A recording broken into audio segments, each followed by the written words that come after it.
Welcome to the Visceral Voice Podcast. I'm your host, Christine Schneider. Every 2 weeks on this podcast, I talk with voice specialists, manual therapists, health specialists, psychotherapists, movement practitioners, and professional voice users about voice science, function, medication, movement, puberty and aging, and everything in between. I am on a quest, not only to become a better manual therapist, but also to learn everything I can about the living, breathing body and its intricate connection to the voice. This podcast documents the continuation of my learning and my experience as a professional singer, a nutritional consultant, and a manual therapist. Join me every 2 weeks as we strive to provide current, knowledgeable, creative, and compassionate information to help restore, regain, and create happiness and success in your vocal journey. Tom Burke is a speech-language pathologist and voice coach for some of the world's largest organizations. As a coach for the TED Institute, he has coached over 21 TED Talks and served as a strategic storytelling coach for Google since 2008. Tom is also a pianist, voice teacher, and voice therapist for Broadway singers and Hollywood actors.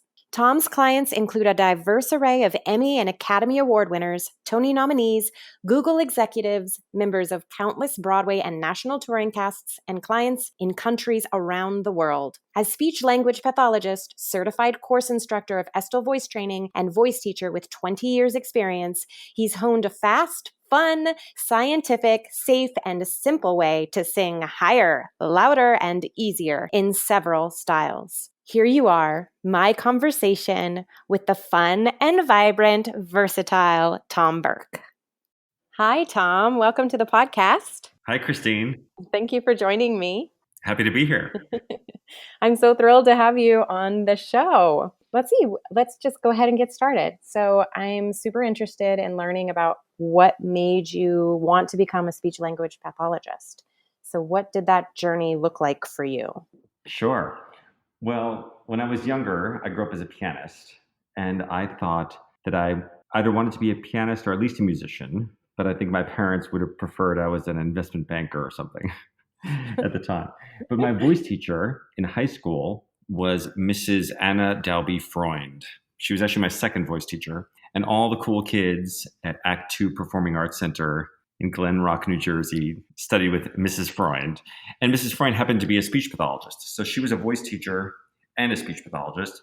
I didn't know what that meant at the time, but I knew that she was a cool lady. She was, I think, 78 when she was teaching us. But she was very much alive. She was lecturing in the city. She was a professor at William Patterson University. She was also seeing private clients, helping them with recovering from nodules. I didn't know what that was at the time. And she was teaching voice. So I essentially wanted to be Mrs. Freund when I grew up. Yes. That's how I came to speech pathology. That's great. So you have her to thank for it. We all have. Yes. We all have her to thank for it. And it's funny, in talking about her in other either articles or colleagues, I'm surprised at the number of speech pathologists who knew her and have become speech pathologists because of her. So she was definitely an inspirational force for many people. And now you are an inspirational force for so many other people. So that's so lovely. So one of my favorite things about the way that you teach is how wonderful you are at exploration and play. Like your sessions, I've really only witnessed it in your Estill classes, but your sessions with people are so playful. And my clients or who are students of yours come to me and they say, one of the best things is that I never feel judged and I never feel like I have to be perfect, because what is that anyway? But he just makes it so much fun. So making sounds fun is something that you're truly exceptional at. And so I think two of the ways that you do that is through your Twang farm and your aliens. So can you kind of talk to us a little bit about your Twang farm and the alien? Sure. I think having been a speech pathologist, you have to study and work with, birth to grave, they call it. So everything from preemies to folks at the end of their life who are experiencing some communication challenges. And so very early on in my career, I used to do pediatric early intervention. So I worked with kids 18 months to 36 months. That was my specialty. Mm. So I would do home-based early intervention. And also working with adults who've suffered a stroke, I quickly learned that the things that you have to do for folks with an overt impairment, if you actually take those same skills and you apply that to the non-injured population, you actually get very fast results. Wow. So by making, you have to make it a fun environment for the kids. You don't have to make it a fun environment for a client, but when you do, you actually get rapid results. So that was always like the first part is if it's not fun, why are we doing it? Right. So within that, I started to notice that particularly, when I started working with Broadway singers, was that Broadway singing was no longer just Broadway singing, meaning it wasn't an isolated genre. It was starting to encapsulate other genres. It was at the time when American Idol and The Voice and So You Think You Can Dance, all these shows which were demonstrating people's versatility were really becoming to the forefront. And so I was trying to figure out a way to help people rapidly sing in different styles without them getting in their head and still helping them prepare in a short amount of time. And so thus the Twang Farm was born. And so the Twang Farm is a kind of a silly way to get folks to use sounds they already know and do elsewhere in their life and pair that with a particular genre. So if you're trying to get someone to, in one day of auditions, sing in their head voice, in their mix, in their belt, and then their golden age music theater, and then their pop rock, these folks have to be super versatile in a very short amount of time, and that you can't get them in their head. So I wanted to create a reference point for how they could use certain sounds as prompts to find those voices easily. That is so great. And so how many animals do you have on your Twang farm currently? That's a good question. They're starting to overpopulate, I think. And so there's a lot. Like, for example, let me give you an example. So the cat, what does a cat say? Meow. Yeah, cat says meow, right? So pretty much universally around the world, I think most cats say meow. And so meow, the first sound is an M, right? So that's going to infuse more nasality in the tone. And then eow moves the tongue from a high position to a mid to low position. That tongue movement is what facilitates the combination of brightness and darkness. So if you're looking for a slightly nasalized sound that sounds speaky, which balances bright or dark, and you're trying to use your music theater mix, meow is a good reference point. So I'll have people sing like a cat to find their music theater mix. Well, that quickly became other animals like a sheep. There's a black sheep, there's a duck, there's a seagull, there's a sea lion, there's an owl, a squirrel, and then there's only one human. Her name is the farmer's daughter. Yes. So the different characters basically to access different vocal archetypes. And what's been amazing is that you could take a person who has an exclusively sort of bel canto background and get them to very quickly find their inner Aretha Franklin. Yeah, that's what I found by observing you work with different people is how quickly they were able to change a sound. And it wasn't even one sound was good and one sound was bad. It was just, what are you wanting this particular song or this particular phrase to sound like? Absolutely. I think, and we can talk about where this idea came from for me, but I try to not have any aesthetic bias. It's not my job as the speech pathologist or the voice teacher to tell people what's right and wrong. But I try to take the creative brief that they are bringing to the session and help them design the character or the voice that they need for the moment.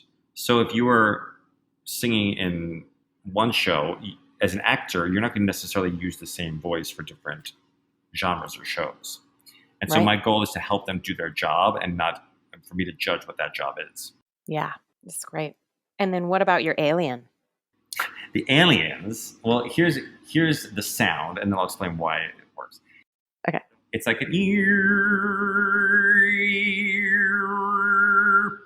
It sounds to me like a 1950s Martian movie. Yes, absolutely. And it's the weirdest sound, but surprisingly, it's a quick reference point for people to find their most resonant, easy voice. And so in a voice therapy context, I often use a protocol that was developed by Catherine Vertellini. It's called the Lessig-Madsen Resonant Voice Therapy Protocol or training program. And so it's basically helping people find a resonant voice to overcome a voice disorder. Well, if you had to do that 6-week or 8-week protocol in 6 minutes or less, you can actually use basic tenets of overtone singing to help people find a very resonant, easy sound in a short amount of time. And so I started helping people to find those resonant sweet spots using basic overtone singing skills. But the funny, quick reference point is just call it aliens. Yes, which is good because it gives someone a starting point and it tells you exactly the sound in which you're going for. Yes, and I find, it's a silly way in, but then you could spend a whole lifetime exploring what that means, because getting to know how to manipulate your vocal tract to amplify certain harmonics is useful for singing in different qualities. It's also useful for getting through your break, for accessing high notes, for reducing swelling. There's a million applications to it. And I find that the headiness of that is often offset by the silliness. Yeah, great. And so another exercise or group of exercises that are also very beneficial are the semi-occluded vocal tract exercises. Can you talk to us a little bit about some of those? Yes. So semi-occluded vocal tract exercises. It's a very fancy way of saying that a narrowing in the front of your vocal tract helps things in the back of the vocal tract. I think oftentimes if you were to take like a cartoon drawing of what a singer is or a singer does, what type of face would they be making if you saw like a huge cartoon? Oftentimes it's a person with a giant mouth. Yeah. A big mouth. And so I think many people think that to make a big sound, you have to take a big breath and have a big mouth. What's cool is the science actually supports the opposite, that oftentimes making a smaller space in the front makes it easier on your voice. And there's more and more emerging research about how when you create a smaller space in the front of your mouth, like with lip trills or noisy consonants like fricatives, v, z, zh, or nasals, you actually get a good byproduct with the back of the throat so that the larynx sits a little bit lower, the throat or the pharynx is wider. Spaces that need to narrow to help project your voice become easier to do. So essentially, semi-occluded vocal tract exercises are a good way to offset, at least in a voice therapy context, the tendency for high and tight. This helps you find kind of mid and low or a wider throat position to make voicing that much easier. And then if you looked in a little bit deeper at the vocal folds, it actually helps to reduce the impact stress on the vocal folds and help you find different configurations for how thick or thin you want to make the sound with the least amount of effort needed to do so. Mm-hmm. And so you have a video, it's like a 4 or 5 minute video on the straw exercises. And something I love about your video on it is that you're progressing someone. So you're starting with blowing bubbles into a glass of water. And if it's splashing you in the face, you're doing it wrong. And then you progress up from there. And I think I see a lot of my clients will say, I can't do straw exercises. They don't work for me. And I'll say, okay, well, how are you doing them? And they're actually doing bilabial occlusion. So they're starting with the pursed lips with no straw whatsoever. So I send them to your video. I'm like, go watch Tom do this because he explains it really well. You're sort of starting 3 minutes into the exercise. It's funny that video, I just shot that video after work one night. And it's like the worst lighting. And I feel like I'm so overly casual. It just makes me laugh because that video, it's the lowest produced and kind of the most chill of my videos. And yet that seems to get the most hits. Because I think, like you said, the progression does seem to resonate with people. I think I start to think of that both from a speech pathology standpoint and almost a CrossFit perspective. If someone was like, you go to CrossFit and you see someone doing muscle ups and you could easily say, oh, I can't do that, the end, therefore I'll never do muscle ups. And what's good about CrossFit is they know how to scale things down so that there are different progressions that you can take to get there. And in the same way with speech pathology is you have to start the person where they are and give them the next incremental step and not necessarily expect them to do the finished product in 2 minutes. So it might take several weeks. So I enjoy breaking things down into the simplest actionable step so that you give people success and then you make it just a little bit harder. So each of those exercises, it starts with the most help, and then you slowly remove the helper bees. So you eventually learn to get off the straw so that you can do lip trills. Well, lip trills then beget tongue trills. Tongue trills beget fricatives. Fricatives beget nasals. Then you can get to vowels. And as most people know, usually many people do well on an E vowel. An E precedes the hardest one, which is your ah or your So there is definitely a sequence of levels of difficulty. And I think people lower their stress effort when they know they can do something and they have a not yet mindset. If they know that they're just on a continuum, it's not a binary I can or can't. It's about figuring out, well, what can you do? And then what's the next incremental step? I love that. And I love the comparison to CrossFit or to fitness in general. Because even in fitness, and this is a whole another podcast, but really quickly, again, I have a lot of clients come in and they're like, I can't strength train. It's affecting my voice. And I'm like, okay, you can strength train, but you have to start less, with less weight. You have to slowly progress. And with a slow progression. So you would never just go into a gym after not having worked out in 6 months and try to lift your body weight over your head. You'd never do that. The fact that we expect to go in and hold ourselves in a plank for 2 minutes, we can't do that. We have to work up to it. Maybe that's starting on all fours. Maybe that's starting with a push up on a wall, or starting where you are and progressing from there. And I compare those often with my clients of someone who hasn't been singing, and then they expect to sing a 14-minute song or an aria. And I'm like, you can't do that. You haven't been singing in 6 months. You have to slowly progress into that. Yes, I think the larger skill that I try to encourage people to do is really task analysis, is really breaking down the skill into the smallest possible steps and then working on one thing at a time. And it can feel laborious. For some professional singers, it feels like, man, I have to go back and redo everything. It's not necessarily the case, but there is value in going back to some of the foundational things. And it's about taking what looks like a complex task and breaking it up into very small steps. And therein lies the rub. And it reminds me of another exercise in speech pathology, like part of an evaluation, if you were to give a client, is to see how much they can break down a task. So if you ask some patients who had a brain injury, like, how would you make a peanut butter and jelly sandwich? People would say, well, you put the peanut butter on one side, you put the jelly on the other side, and you eat it. And while that's technically correct, there's actually about 50 or 60 steps that go into making a peanut butter and jelly sandwich, right?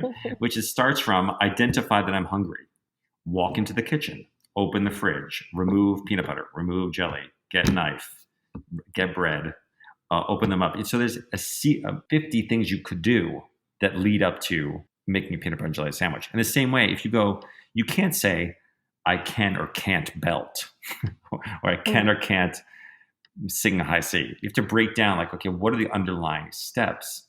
And when it comes to fitness, and the intersection between fitness and singing is that the steps literally start at your feet. If there's something wrong with your voice, you have to look further down the chain to identify what else is going wrong.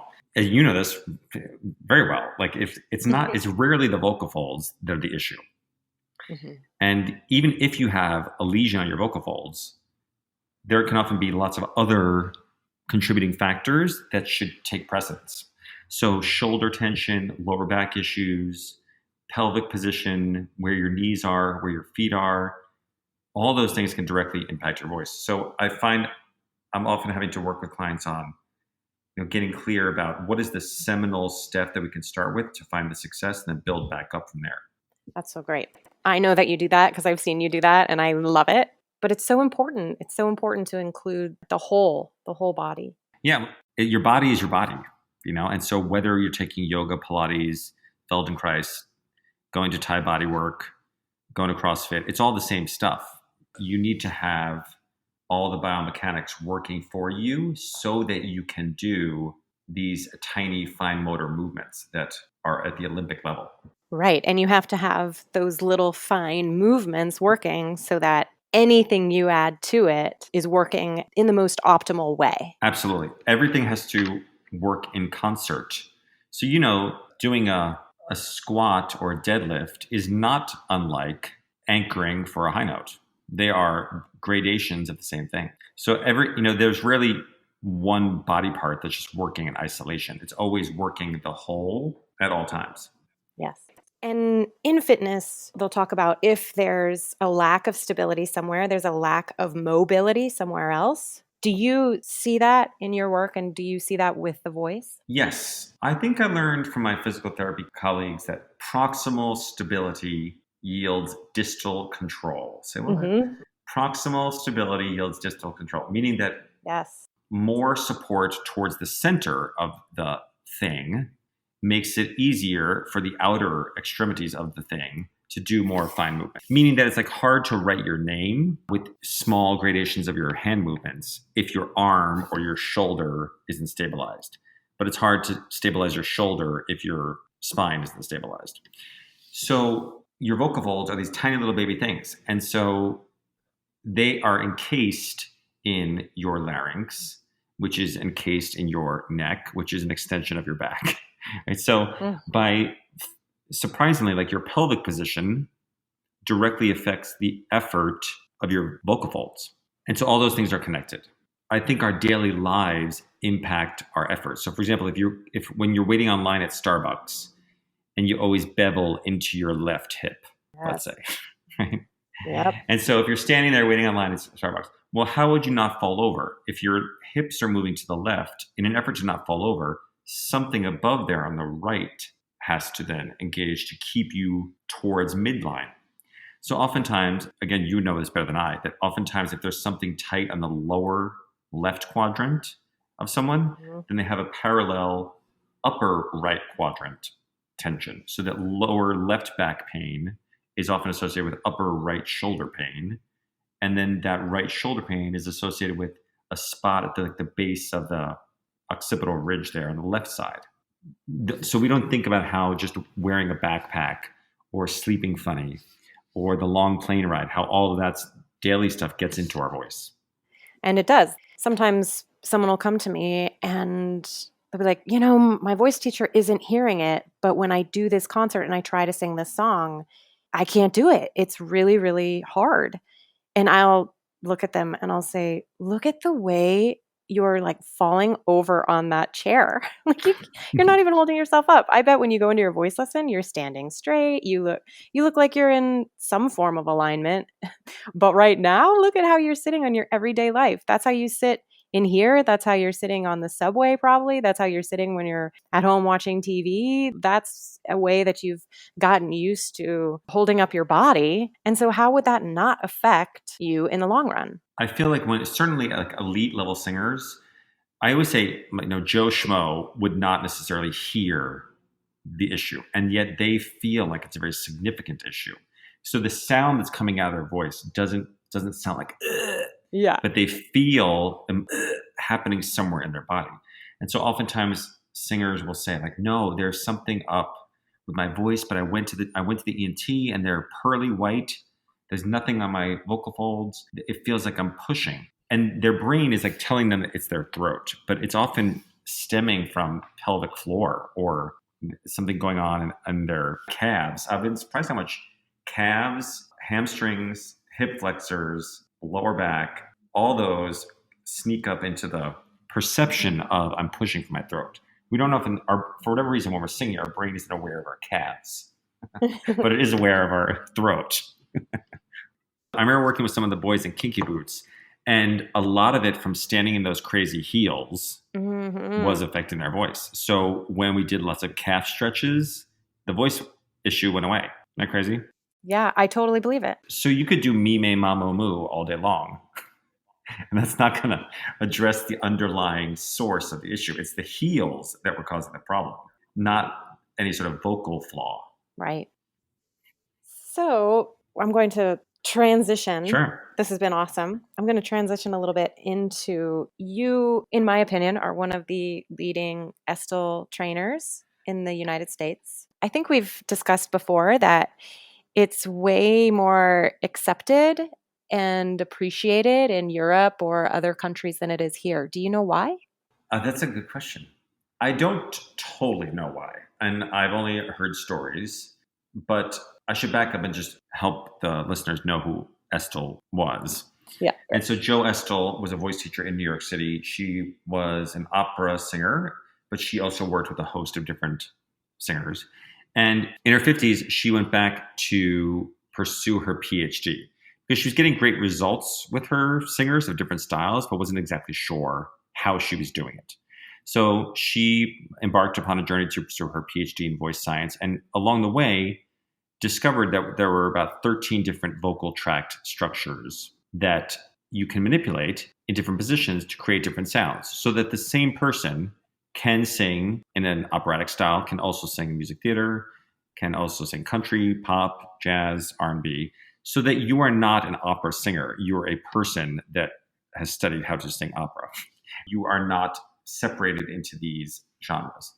And so she would begin to present. And for some reason, it took on more popularity in the UK. Even like over there, you can't necessarily work in a university as a teacher without being certified in one of these methods. Whereas still, there's a movement to which is gaining more awareness in the US, but still not necessarily as it is elsewhere in the world. And I think one of the biggest points of contention around Jo's work was the absence of a discussion around breathing.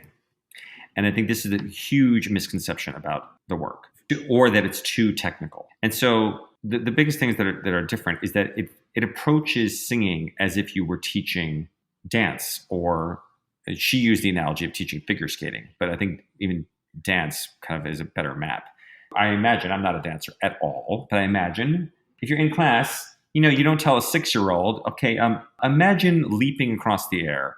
Right. And that's what we'll just call that a grand jeté. There's a series of steps that go into that. And there is vocabulary that is associated with a part that moves in a particular way. And then the convergence of those things become the grand jeté.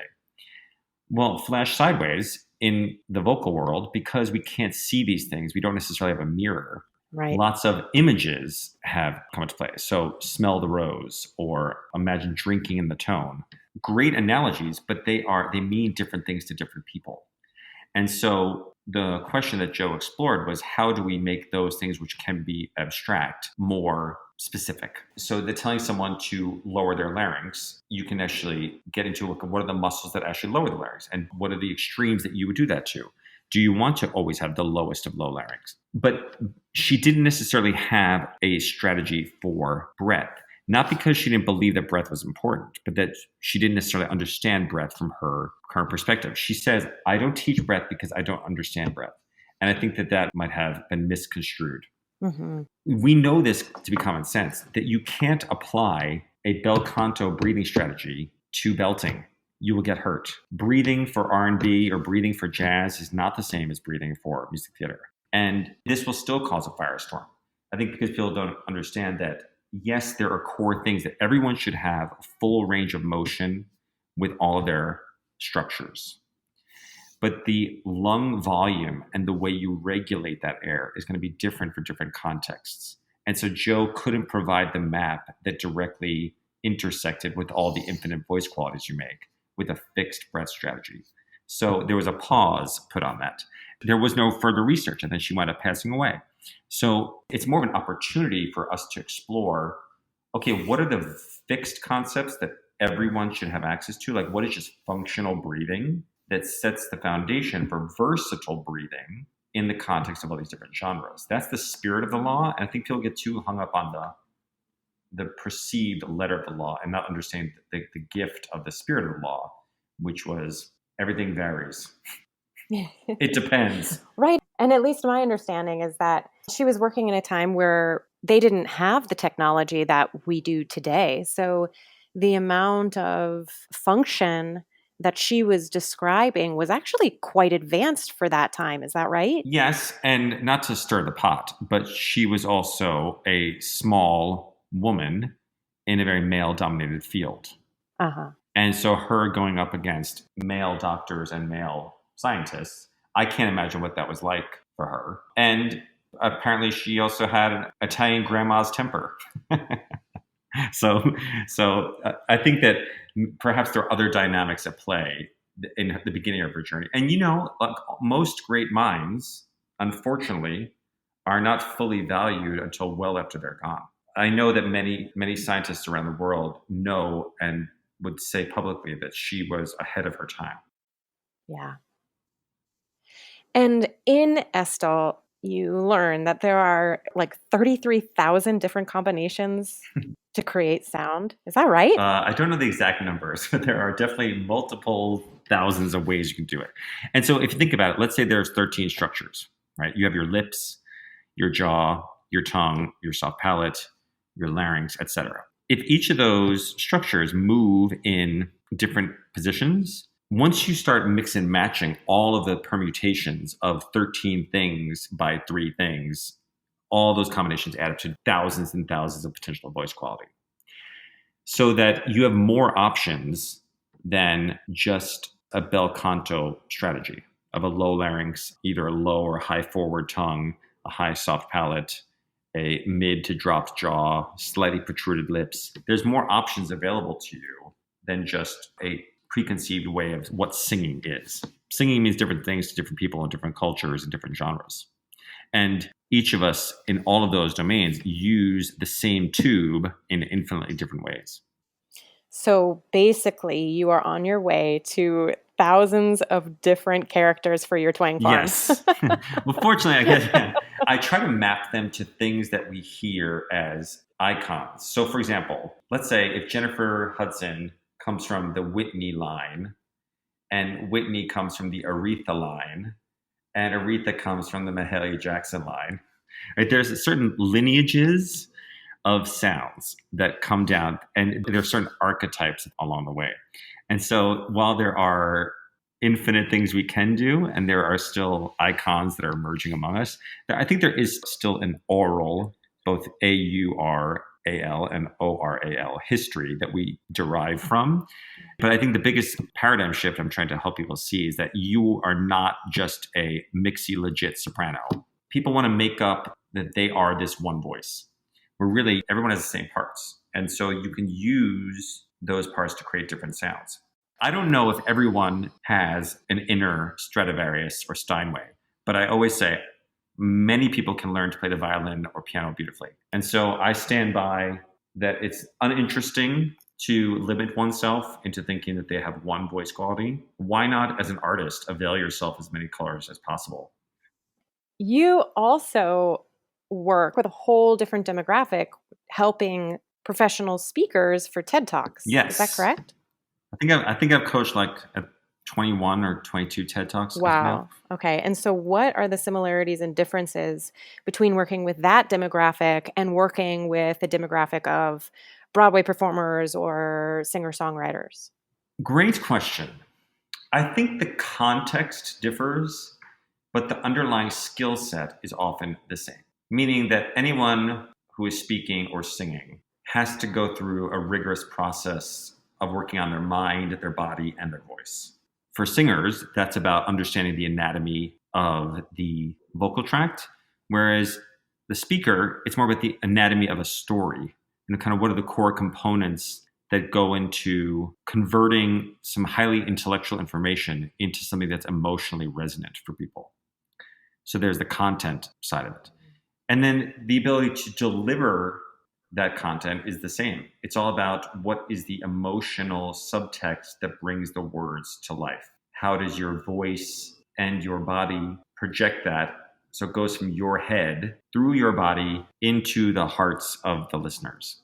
And so I think and the underlying skill set is very much the same. It's just the context differs. The TED speakers are writing their talks. So we spend a lot of time on the wordsmithing. And I think that's the biggest point of difference between what I do with singers and what I do with the speakers is the amount of wordsmithery that goes into the process. They have to understand like how to convert, TED Talks are often very either highly aspirational or highly intellectual content that has to resonate with the masses in a way that doesn't dilute the message. So there's finding a sweet spot between what is the technical aspect of the information and what is kind of like the universal message that they're actually getting to. So we have to spend a lot more time kind of drilling into that level of specifics. But once they get the words done, once they're actually going to deliver the talk, I think that that's where they converge with the singer's process. It's great. Something that I really want to explore on this podcast is the many different forms of a professional voice user. Though we work with a lot of the Broadway community, there are so many different fields. And so I would like to be inclusive, trying to help any professional voice user, not just the Broadway community. So yeah, let me give you an example of one convergence point. So for example, one of my clients was working on a talk where he had to mention the impact his father's death had on him. Mm-hmm. Now, TED Talks go through like 50 drafts, or they could go through 50 iterations of a draft before we get to the rehearsal process. And just like doing a show for a year and a half, I imagine for singers and actors, it's hard to maintain the same amount of emotional connection to something when you're saying it eight times a week. But you have to for the audience. Mm-hmm. It's the first time they are hearing it.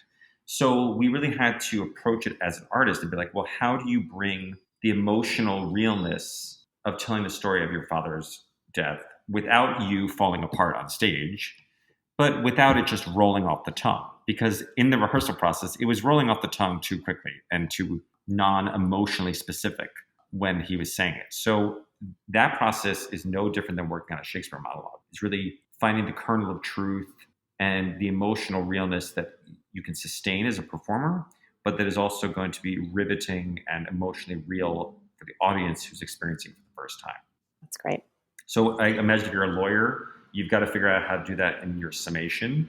If you are a teacher, you have to bring what could be perceived as maybe a boring intellectual topic. You have to bring it to life for your students. And that comes through your voice and your body. So it's all about communication. It's all about human connection. Yeah, it is. So I am just going to kind of go through the last several questions quite quickly. I call them my rapid fire questions. Okay. So the first is, what is some advice that you would want to give to an aspiring performer? That presence is everything. Presence is everything. And what has been your greatest professional achievement? Ooh. Well, I like to say, like, I guess Sondheim or Andy Warhol would say, like, let others make that decision, whether it's great or not. But I'm most proud of staying the course with my hunch about technology and how that's going to impact the way we train singers, actors, and speakers. Yes, I don't know all voice teachers out there in the world, obviously, but at least among the voice teachers that I know, you were among the first to get your online program. Well, I think, the nature of education is changing and will continue to change. And I think there's a larger forces at work with the changing nature of work and how work and home intersect, and also using technology for ways that can support us and make life at higher quality at lower cost. And I think there has been lots of resistance to online voice training in the past, but I see that the needle is starting to move with that. So I'm most proud of sticking with it. Yeah, that's wonderful. I'm proud of you too. What has been your greatest professional setback? I think it's the other side of that coin, is that I took a hit on the client front when I went cold turkey with online. Meaning I was working 10 to 8 p.m., 5 days a week, as many voice teachers in New York City do. Mm-hmm. And when I moved online, not everyone, totally understandably, didn't move with me. And so I think that was a hurdle I had to overcome, was to weather the rocky business as I figured out how to sustain myself and the business exclusively online.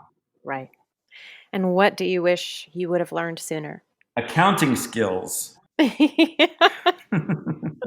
Right? Why don't they teach us that at university? Yeah, because I could geek out all day about the intricacies of overtone singing or anatomy and physiology of the voice. But, I think most professions, when you're trained to do the thing that you do well, but once you get into business, you're like, wait a second, now I got to figure out how to market and do accounting and do sales and do website design, all that other stuff. I didn't get that in speech pathology school. So right.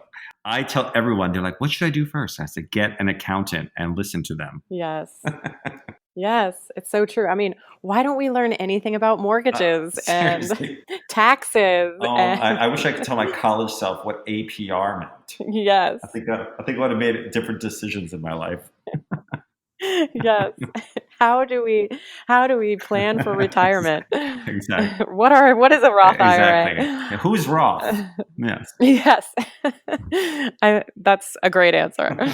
Great. Well, if listeners, which I'm sure they will, would like to learn more about you and what you're doing, how can they do that? What's the best way to connect with you? They can find me on Instagram or on Facebook, but I also offer a free Facebook group called the Tom Burke Weekly Voice Challenge. So every week we conquer a new vocal goal, and it's totally free. On Sunday, I release a video, and then throughout the week, people post videos, and I give feedback throughout the week to help foster people from around the world. I think we have 33 countries in the group right now.